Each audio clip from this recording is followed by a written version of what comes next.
I'm always interested to see what outfit he's going to come out in. And shoes. I don't know if you noticed his green shoes, but Seahawks, they're fabulous. They're fabulous. So we're continuing our transformative journey to Bethlehem, and we began it with Mary, who said yes to her journey.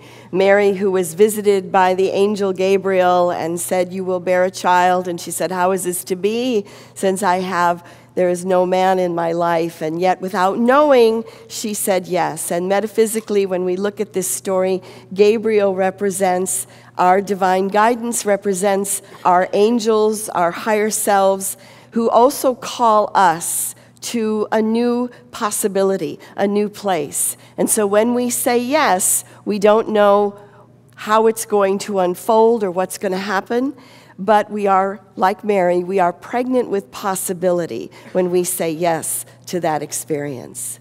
And then we followed it up last week with in the journey to Bethlehem by exploring the silence. And we had Rafe here and Sada with the gong to kind of help us move into that more mystical experience of the Christmas story, of the journey to Bethlehem. Because without silence, without some kind of spiritual practice that we all have, it is very difficult for us to thrive, let alone survive in current times, is it not? We need to find those ways to replenish our not only ourselves physically, but ourselves spiritually, our souls. So today we take the journey with the wise men who traveled from the east. So we reflect on the power of wisdom and our wise companions. I want to share with you the scripture from Matthew chapter 2.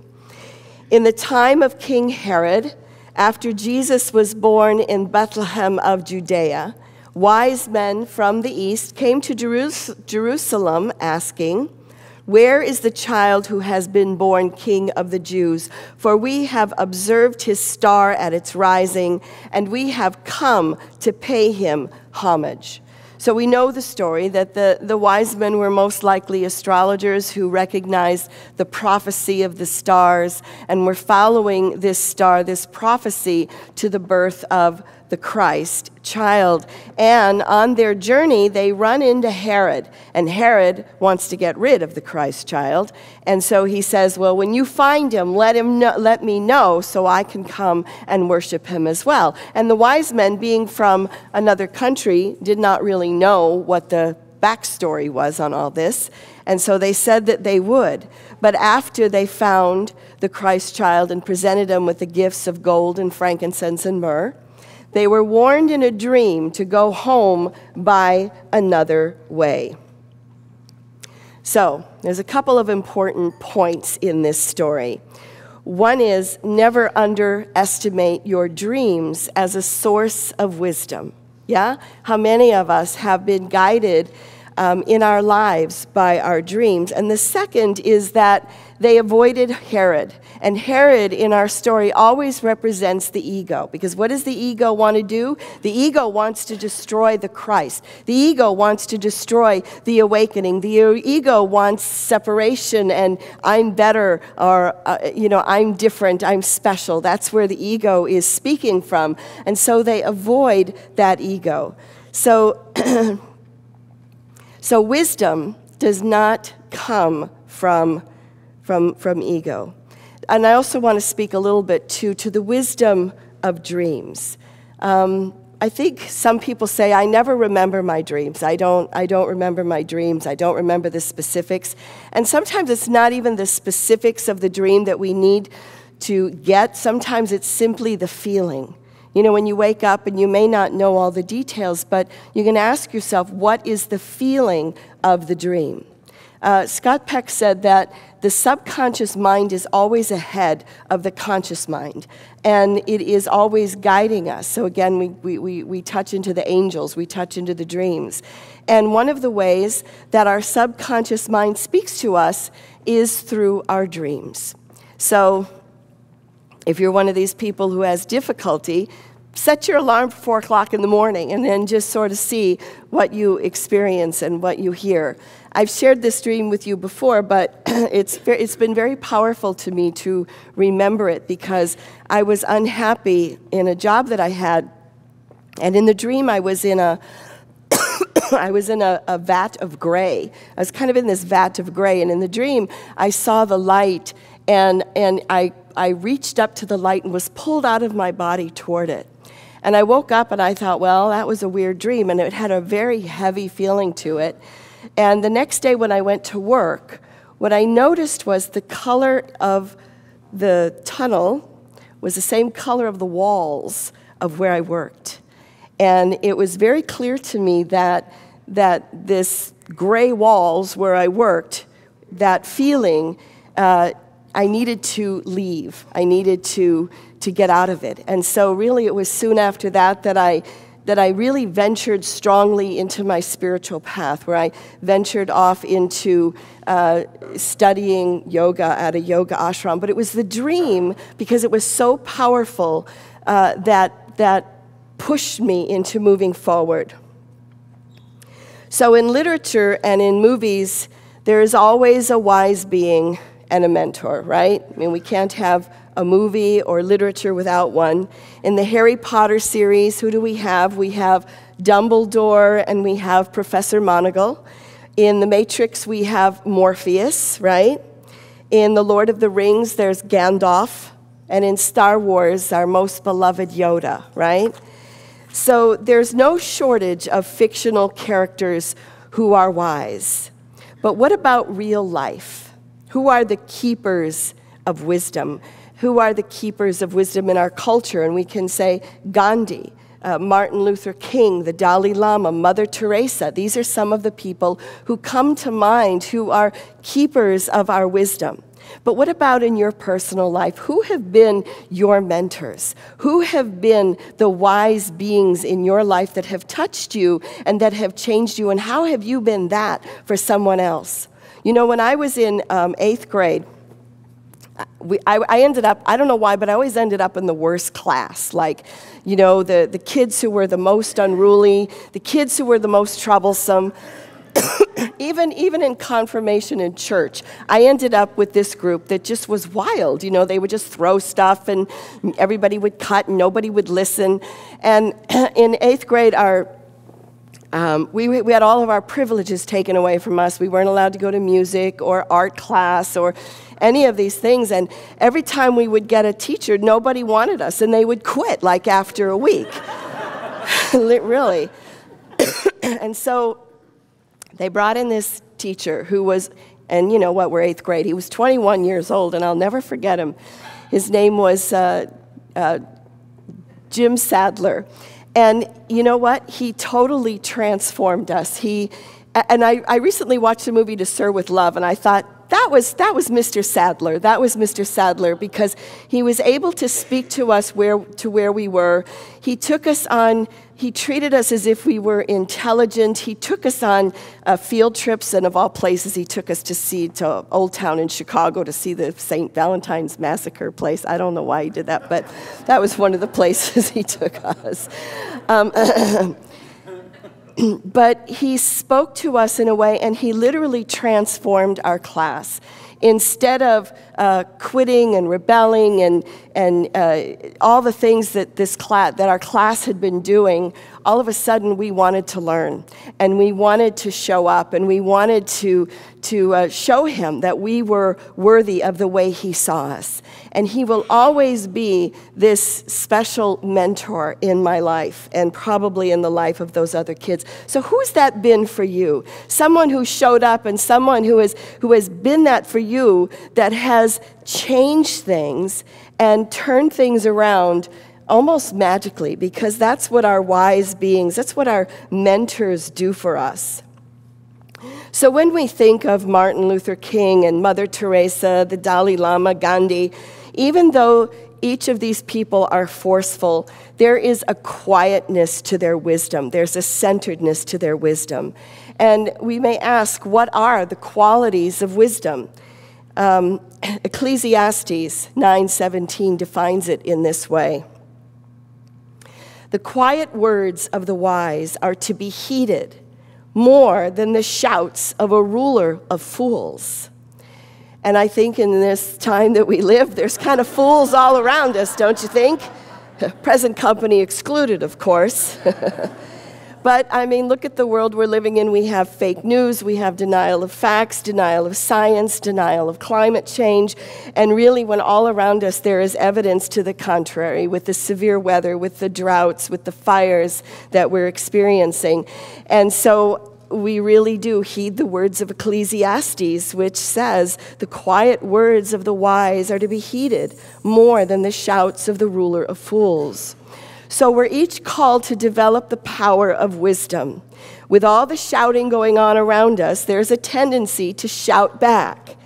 But in James chapter 3, but the wisdom that comes from above, it's first pure, then peace-loving, considerate, submissive, full of mercy and good fruit, impartial and sincere. What would Martin Luther King and Gandhi do? They would speak the truth with peace and clarity. And when we speak the truth with peace and clarity, it helps dispel confusion. So when we think of wisdom biblically, for me, the one that comes up most strongly is King Solomon. Because King Solomon could have been given anything by God. God says, what do you want? I'll give it to you. Do you want riches? Do you want fame? Do you want power? You can have it. And King Solomon said the thing that he wants more than anything is wisdom. And God said, well, then I will give you a wise and discerning heart, so there will never be anyone like you, nor will there's never been anyone like you, nor will there ever be. Moreover, I will give you what you have not asked for, both wealth and honor, so that in your lifetime you will have no equal among kings. And I have to get some water.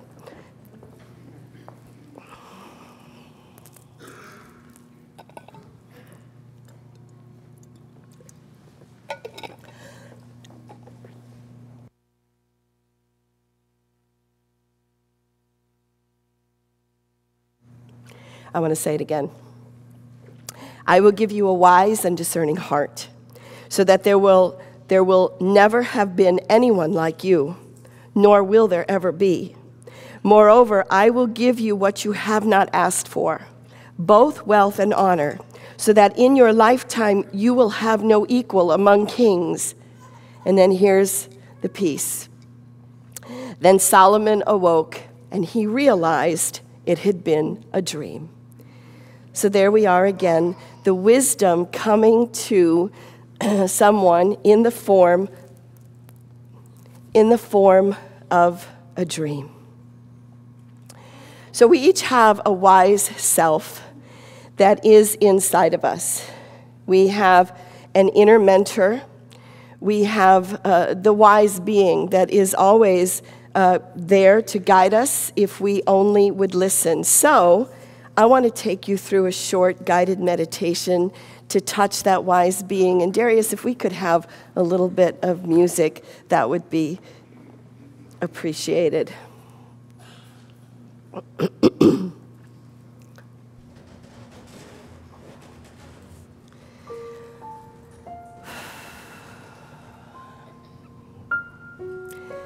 So as we begin, I invite you just to turn your attention within and to call down, if you will, a pyramid of white light to cover you in this moment. A ray of pure light that enters the top of your head, and as you inhale, it enters the crown chakra through your third eye and your throat and down into your heart. And now imagine that this golden light is drawn up through your feet, through the lower chakras, your solar plexus, and again, it meets at your heart. And we know that as we are enveloped in this light, that we are protected. The intention of this meditation is to journey to your sacred space, the home of the wise self in your spirit. And at this meeting with the wise self, you will receive a gift or be given a task that is symbolic for you, perceiving your own enlightened state. Know that your wise self, your spirit helper, may have a human form or the form of an animal. And we include the voice of the baby in this meditation.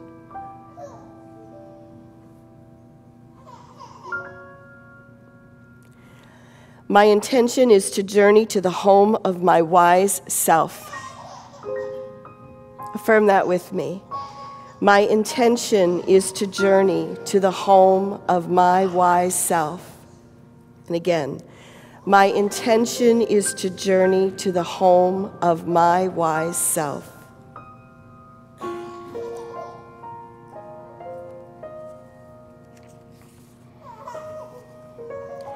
And so we're going to take a couple of deep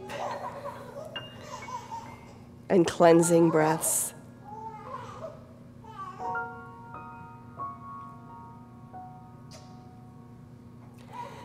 So I invite you to take a full and complete breath, filling up the abdomen, filling up the lungs,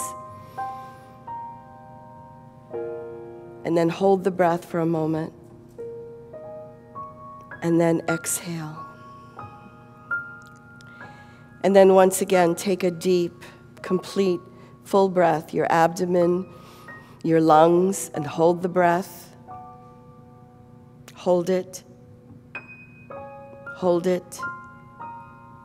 and release, and let go of everything. And imagine your heaviness sinking into the earth, grounding you. And next, I invite you to take a deep breath to your heart.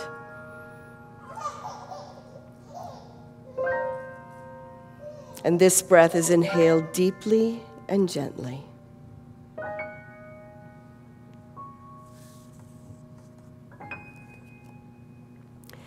And imagine that you're on a trail of anything that you choose. It could be a yellow brick road, a trail through the forest, a favorite place, a beach. And as you walk this path, ahead of you, you see a landing. And this landing, there is a castle. And as you reach the castle, the doors open to you. And there are a set of steps that go to your right. And I invite you to take a couple of steps down. And there is a doorway at the bottom of the steps.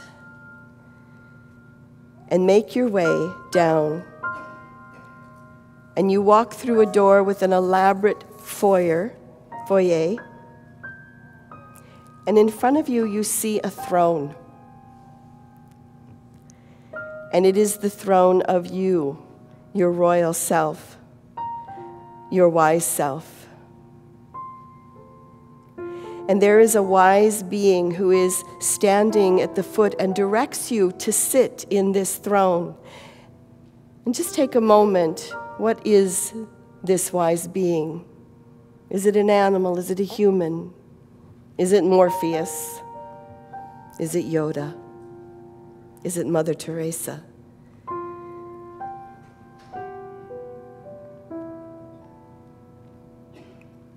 Be aware of any questions that come to your mind and direct these to the mystical entity. And as you sit in that throne, you feel your power. you feel your wisdom. You feel your true self.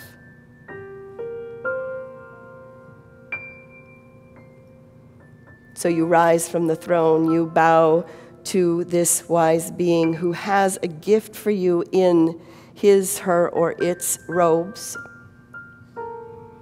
Without thinking about it too much, what is the gift that you are given? It may be a sensation. And without needing to know the answer, you take it. And thank your guide humbly 3 times. And bow. And you gracefully depart this room and into the foyer. You come up the stairs. You leave the castle.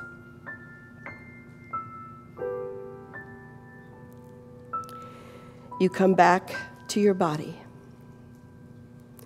where you once again take a deep breath, first through the abdomen and then through the lungs,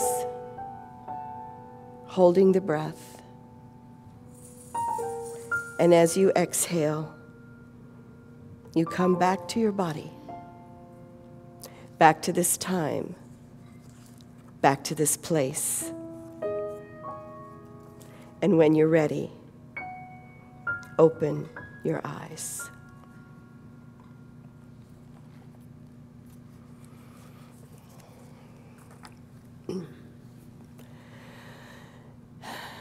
Now, I know for some of you, you may have not seen anything, and for others, you may have had an experience, and just recognizing that whatever happened is the right thing for you, but recognizing that your wise inner self is a giant mentor, an ally, or a coach to you, and it is ready to assist you in transforming your life. When you have an empowered self and an activated inner wise self as part of your inner team, you will be amazed at what you can begin, what you can create, and what you can complete. In order to have both of these aspects, empowered self and inner wise self, it's important that we explore these concepts more fully. So in a world that is loud, I invite you to touch not only your own inner wisdom, but to join with other wise companions on this journey. Morpheus from the Matrix said, "Sooner or later you're going to realize, just like I did, that there's a difference between knowing the path and walking the path." So each of us knows these truths, and now it's time that we put them into action. The journey to Bethlehem calls us to say yes, calls us to sit in the silence, calls us to develop wisdom. And so next week, as we move forward, it will be with love. It will be with the awakening. God bless you.